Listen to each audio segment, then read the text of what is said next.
देश के सबसे पुराने राजनीतिक संगठन भारतीय राष्ट्रीय कांग्रेस की छात्र इकाई NSUI की ओर से मैं Pradeep Dhaka school of computational integrative science in presidential post के लिए आपके सामने हूँ। सोशल डेमोक्रेसी की बुनियाद पर बना NSUI फ्रेटर्निटी अलायंस की ओर से आप सभी को जय भीम जय संविधान पेश करता हूँ।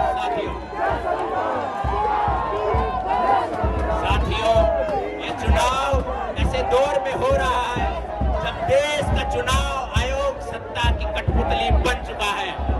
JNU का स्टूडेंट इलेक्शन कमेटी आज इस लेफ्ट नेक्सस और ये गुंडा परिषद के बीच free and fair democratic election की स्पिरिट को जिंदा करते हुए हमारे पीछे मैं उन्हें जय भीम जय संविधान पेश करता हूँ।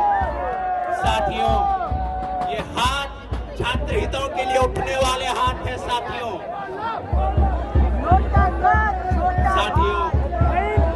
इस चुनाव की डिबेट में जाने से पहले पहलगाम में जो कायरतापूर्ण हमला हुआ उसकी मैं इस मंच से कड़ी निंदा करता हूं और तमाम परिजनों के साथ मैं अपनी संवेदना पेश करता हूं और इस दुख की घड़ी में हम उनके साथ।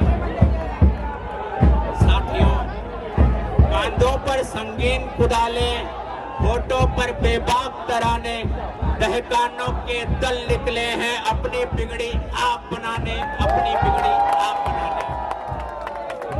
अरावली की पर्वतों और रेगिस्तान के बीच एक छोटे से गांव में किसान के घर जन्मी इस आवाज को रायसीना की चट्टानों की गोद में बुलंद करने के लिए JNU की स्टूडेंट कम्युनिटी को मैं जय भीम जय संविधान पेश करता हूं।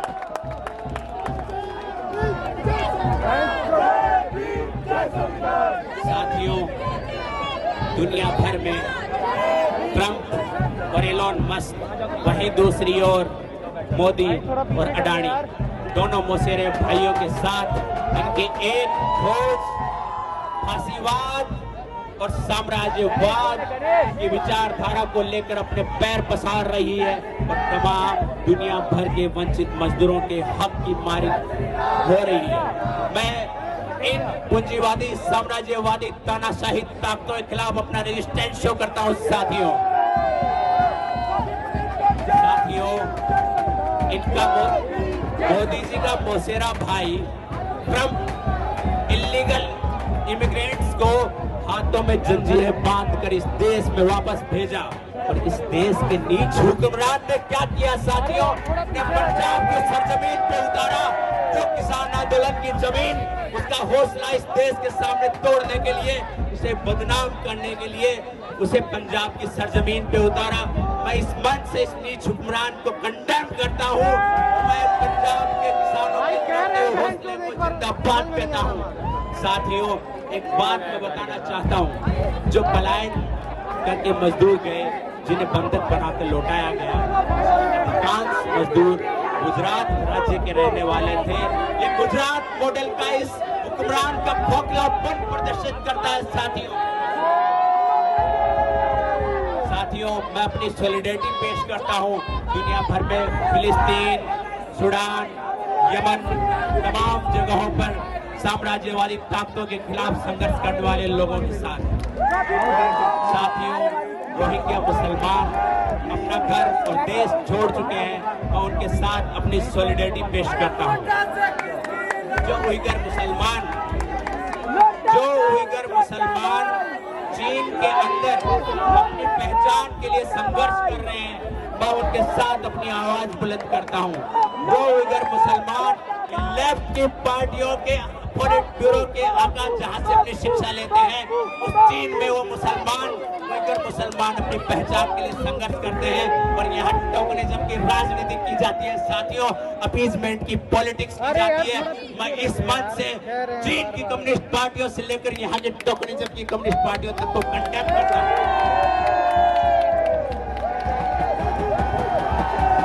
साथियों, देश का प्रधानमंत्री कहता है बेटी बचाओ बेटी पढ़ाओ।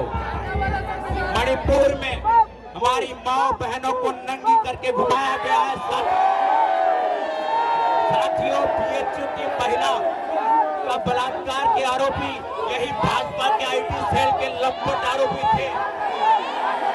हाथरस को जलाने वाले ये संघी आरएसएस के लंपट थे। हमारी पहलवान बहनों को दिल्ली की सड़कों पर घसीटने वाले, पर अपराध करने वाले ये संघी लंपट थे। बिल्किस बानो, याद है बिल्किस बानो? बिल्किस बानो के बलात्कारियों को ये संस्कारी कहकर छोड़ देते हैं। शर्म आती है हमें आप पर। आसिफा के गुनाहगारों के लिए आप तिरंगा रैली करते हैं। ये बेटी बचाओ बेटी पढ़ाओ की विचारधारा है। देश भर में आरएसएस के संघी लंपटों ने सीएनआरसी को लागू किया, मानव को खत्म किया, अमेंडमेंट बिल लेकर आए। साथियों, आपको बताना चाहता हूँ ये हमला सिर्फ मुसलमानों पर नहीं है, ये लड़ाई जमीन की है। आज जमीन देश के किसानों की छीनना चाहते हैं, देश के मुसलमान की छीनना चाहते हैं, मजदूर की छीनना चाहते हैं, आदिवासी की जमीन छीनना चाहते हैं।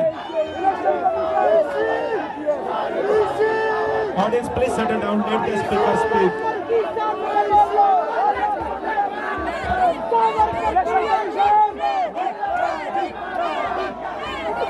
आज जब मानव बंद किया गया है, उसी दौरान पिछले कुछ महीने पहले इन्होंने नेशनल फेलोशिप एसटी की बंद की है।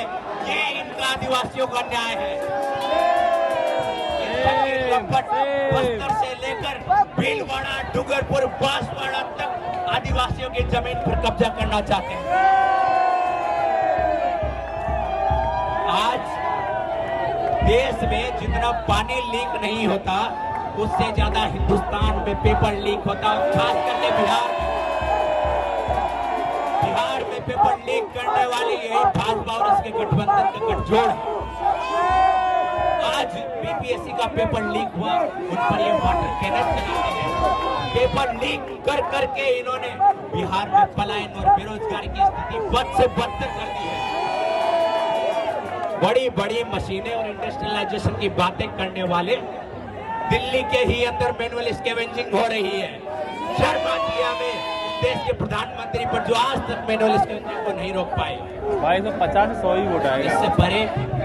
इससे परे इस कैंपस के अंदर आज जो पोलराइजेशन की राजनीति थी, एक तरफ तो ये लंपट संगीत थे, उससे परे दो तरफ है। मैं बात करना चाहता हूँ साथियों, ये क्रांतिकारी नक्सलवाड़ से निकले आईएसआईडीएस के साथियों, ये फांसीवाद से लड़ते लड़ते 2014 का आंदोलन लड़ बैठे थे। साथियों, अक्सर यहाँ लोग आते हैं और यहाँ से आईपैक और कांग्रेस में जाया करते हैं। इस बार जरा खेल रोमांचक है। लोग आईपैक से आए हैं, ये वही आईपैक है, याद रखिए 2014 में जिसने भाजपा की जड़ों में पानी डाला था। साथियों, ये फांसीवाद से लड़ेंगे, ये इनका दोगलापन है। साथियों, उस घर आना है, उसे गालियां नहीं दिया करते। कांग्रेस आखिर तुम्हें आना होगा। ये दूसरी तरफ एक अलायंस जो नया दिखा है आपको।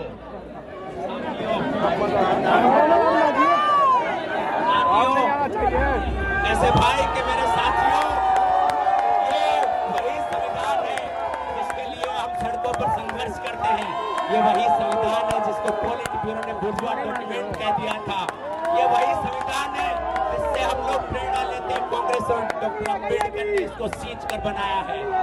ये वही संविधान है जिसको इन नागपुर के लंपटों ने नहीं माना और आपने नहीं माना। मैं याद करता हूँ डॉक्टर अम्बेडकर की वो बात, देश संविधान से चलेगा, नागपुर और किसी पॉलिट ब्यूरो के कानून से नहीं चलेगा। मैं इस संविधान के लिए इस मंच पर खड़ा हूँ साथियों।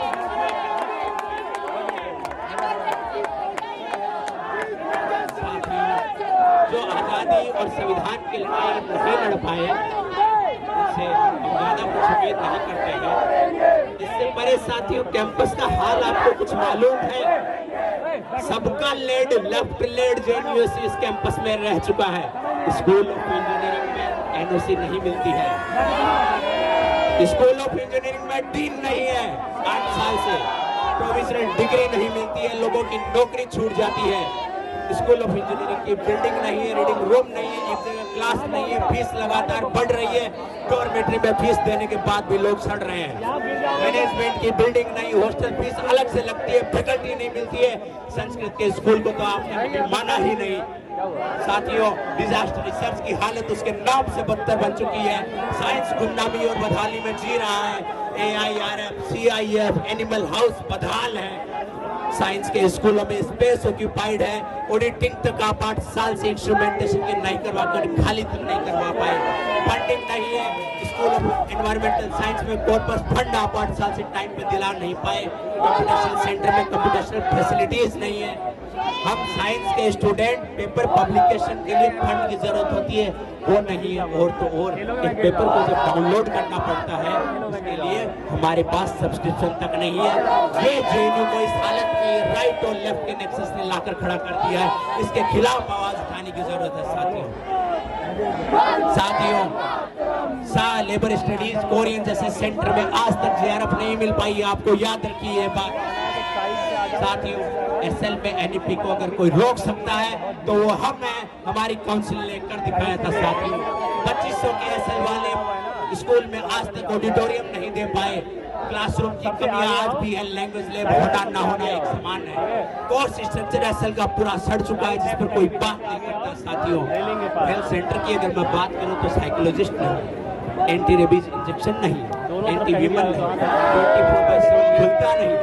इसको पैरासिटामोल सेंटर को क्यों नहीं कर देते हो आप लोग? बात करता हूं मैं स्पोर्ट्स। बचपन से सुनते आए हेल्दी माइंड रिजाइड्स इन हेल्दी बॉडी। लेकिन साथियों, यहाँ ये लेफ्ट लेट JNUSU स्पोर्ट्स से ऐसा पैर पाल रखा है। Speaker, please wind up your speech. Your time is over. पता नहीं Speaker, wind up your speech. Your time is over. होना जरूरी लगता Speaker, है। please wind up your speech. Your time is over.